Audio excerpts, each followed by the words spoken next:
Welcome to the TTS Early Years podcast. Now, each week we're going to be joined by different educational experts from across the globe who are going to offer exclusive insights, inspiration and guidance to help us as practitioners unlock all the potential for learning that there is in the early years. So to be first to hear about future episodes and to access all of the follow-up content, including ideas for your own setting, Pinterest, mood boards, and loads more, you can sign up for exclusive access using the link in our podcast description.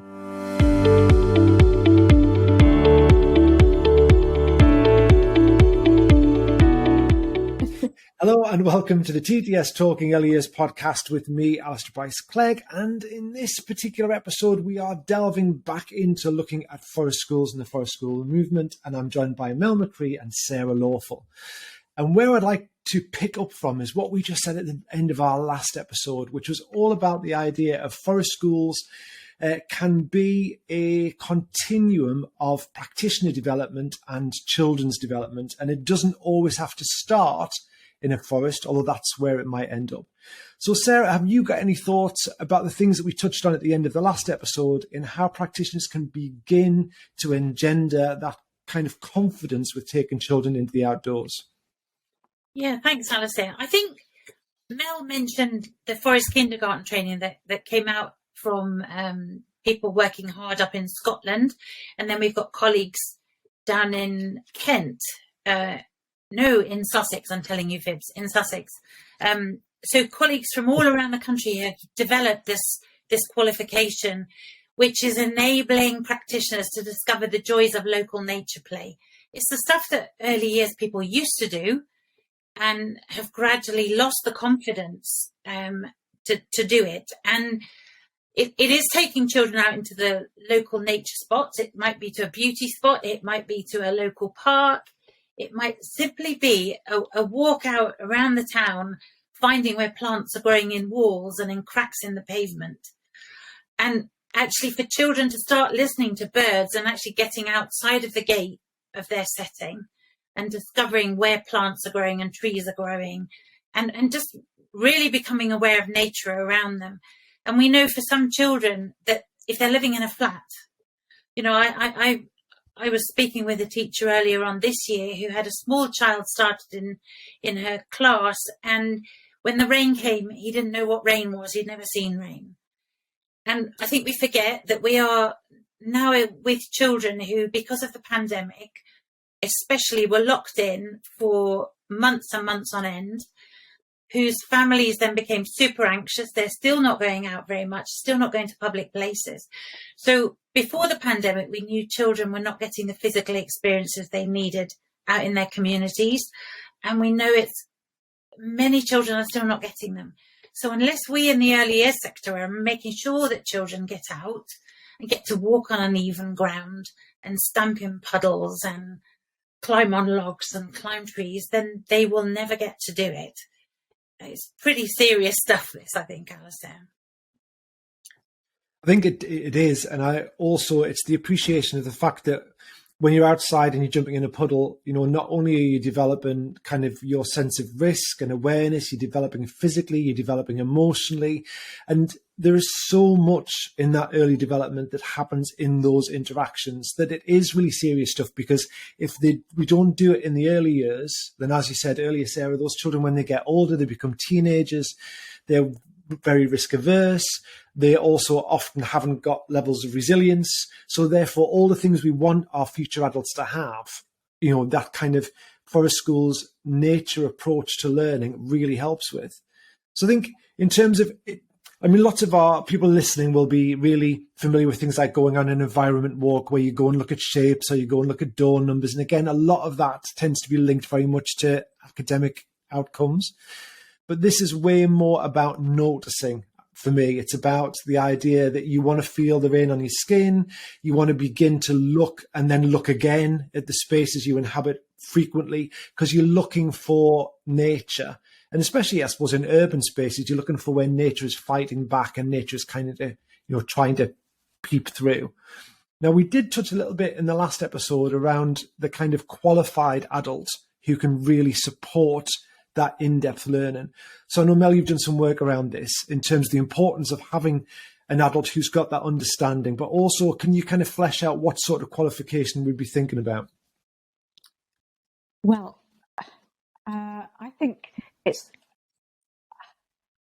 you throw me there a little bit with the qualification part, because there's so much that happens in early years training as well, which is really super beneficial. And there's a big Venn diagram, isn't there, of those different trainings and what might be seen as important within either of them. So within forest school training, there's a lot of emphasis on the holistic development of the child or the participant, because it's not always children.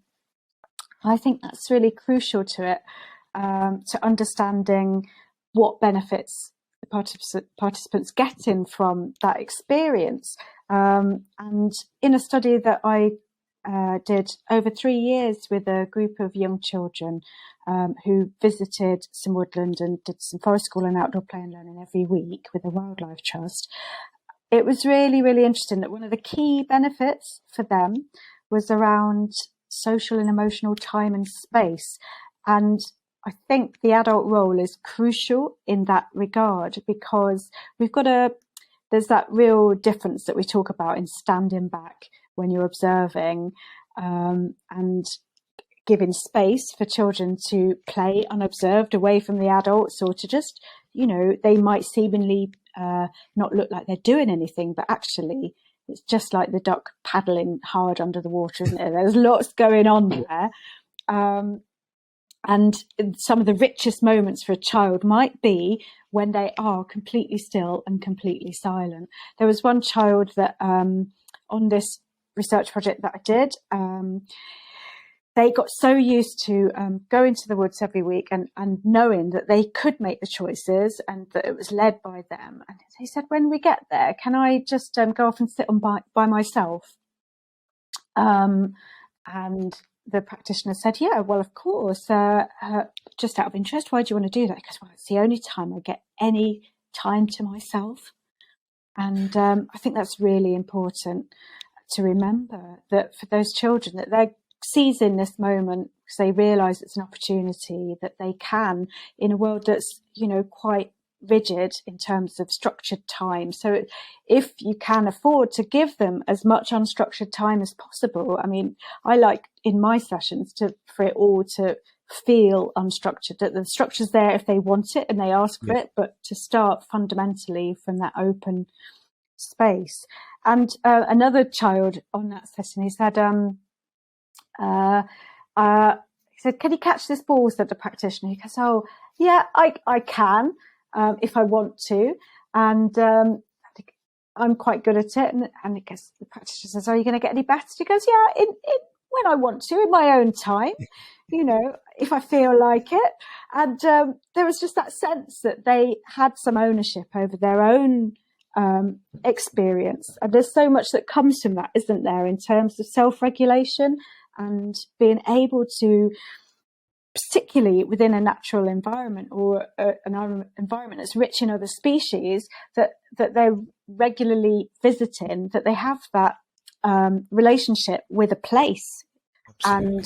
And that place is constantly changing as well. So they get to see themselves in that mirror, that they're constantly changing, and they can self-regulate in a space that's constantly changing around them. So that's one of the benefits of being somewhere that's a bit more messy around the edges in that way, because it affords them that space to be themselves and Absolutely. Have the freedom.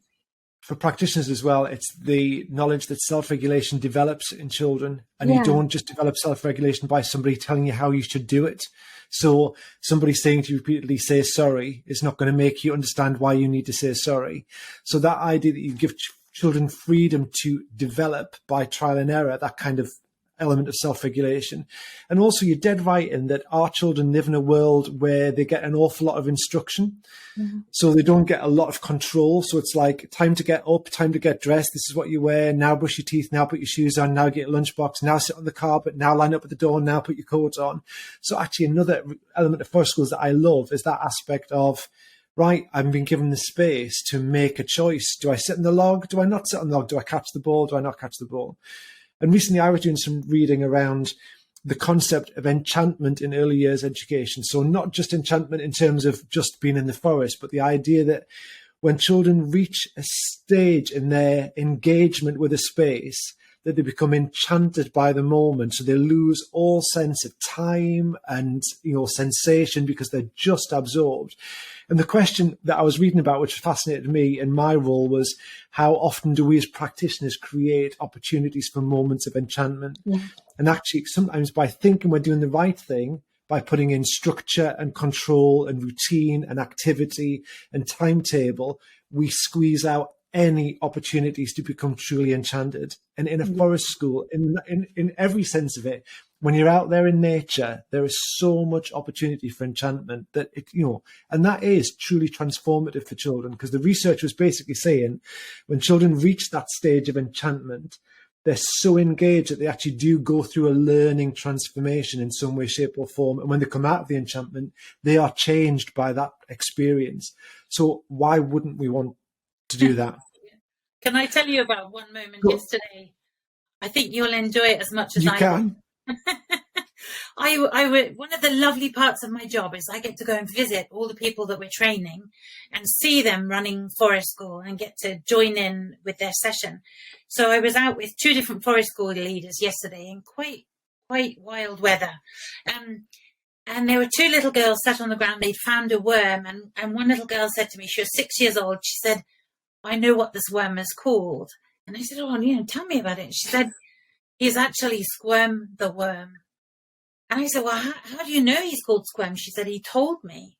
I said, "Oh, that's amazing." And the other little girl with her said, "Can you hear the worm talk?" Worms can't talk. She said, "No, they use their bodies to talk. You watch." And this worm wiggled. And she said, "I'll tell you what that means." And so then followed this conversation between her and the worm. She wiggled. And then the worm wiggled, and she said, "I've said this, and he said that." And she gave us the whole translation. And she probably was there for half an hour with her friend, just translating between the worm and the other little girl. It was absolutely magical. So Squirm the worm, and that he's going to stay with me for the rest of my life. Squirm the worm is the antithesis of it. It's what we're aiming for. So, in terms of Mel, mentioned that a lot of what's just good adult interaction with early years children is around that ability to stand back, to watch, to listen. So Sarah, in terms of things that are specific to forest school training, what is different about having forest school training and qualification other than just being a skilled early years practitioner? Well, it's always wonderful to have early years practitioners on the training. Because they bring their knowledge of observation and evaluation and reflection. So that's really great. But there's a big focus on understanding woodland ecology and woodland management. So really having the confidence to understand what's going on ecologically in a woodland space, and how to, we sort of look at how can you manage that space or create that space even within your school grounds. So we talked a little bit about how you don't necessarily need to be in a woodland. You do need some trees. Otherwise, it's not forest school. Trees are a significant part of it. But if we're talking about early years children, you don't need a very tall tree or very long grass before a child feels like they're in the wilderness. So there's a lot around woodland ecology and woodland management, and how do we engage the children in caring for it? And that links brilliantly with the climate and biodiversity crises that we've got, and the requirement for early years practitioners and early years settings to be engaging with sustainability and climate change. So it's a brilliant way to do that, because you're engaging children and understanding the cycles and the seasons and all those sorts of things. Practical skills is an element that people really often equate with forest school and with fire particularly. And those can be exciting, but we also need to be looking at how do we use those in line with the ethos and principles and minimizing the ecological impact. That means we're not going to have fires all the time.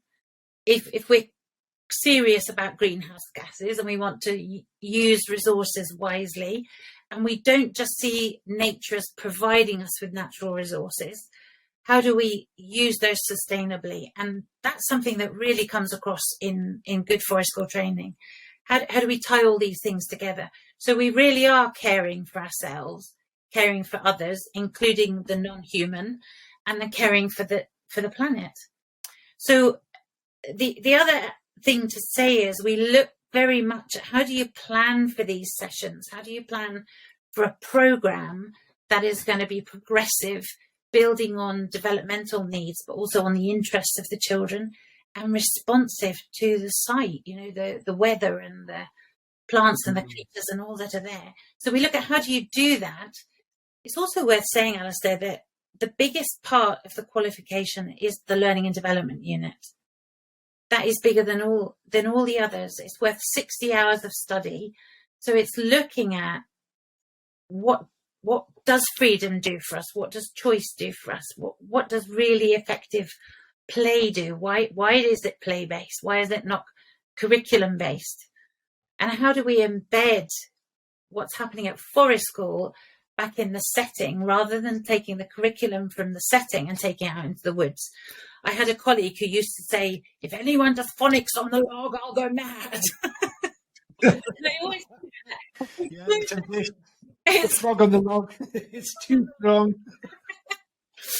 But it's actually looking at what this rich learning environment outdoors that can enrich what we're doing back in the setting, and I think it's looking at it that way around. And when we're looking at absolutely, I get that. It's what's our intent? What do we intend to do with this? Well, bringing exciting learning from outdoors and bring it indoors, that could be part of that. And how are we implementing it? Well, when we see the children playing and learning outdoors, there's so much learning happening. Early years practitioners are really skilled at observing and capturing that learning. And then children are great at talking about their learning. So all that metacognition that Ofsted goes mad for. They can't help themselves, children. When you're outside, they can't help but bubble up with all the exciting things that are going on. And also when they're outside, they're given opportunities often to talk, because inside is often a lot about compliance and not talking because something else is going on, or show me good listening, even though if I'm for good listening, to me is about being relaxed and lying down and being able to self-express, not sitting with my legs crossed and my arms folded. Yeah. But I completely get the idea that sometimes the temptation is to say, let's take the curriculum and dump it in the outdoor environment. So my children who don't engage in the number line inside are going to love it if I pick a laminated lumber line between two trees or stick it to a fence. So again, we've come to the end of our time on this episode, just not long enough. I get the impression we could literally stay here and chat for hours. So in the next episode, what we're going to kind of dig into a little bit more is the role of the adult and how they can really facilitate the role of the child. And then we're going to come back and talk a little bit about what Sarah just mentioned in this episode, to do with things like fire or knives or whittling, or some of the things that sometimes adults can feel anxious about within that kind of forest schools practice. But for today, thanks again to both Mel and Sarah for some brilliant ideas and some excellent insight, and we'll see you in the next episode. Yeah, see you soon. See you.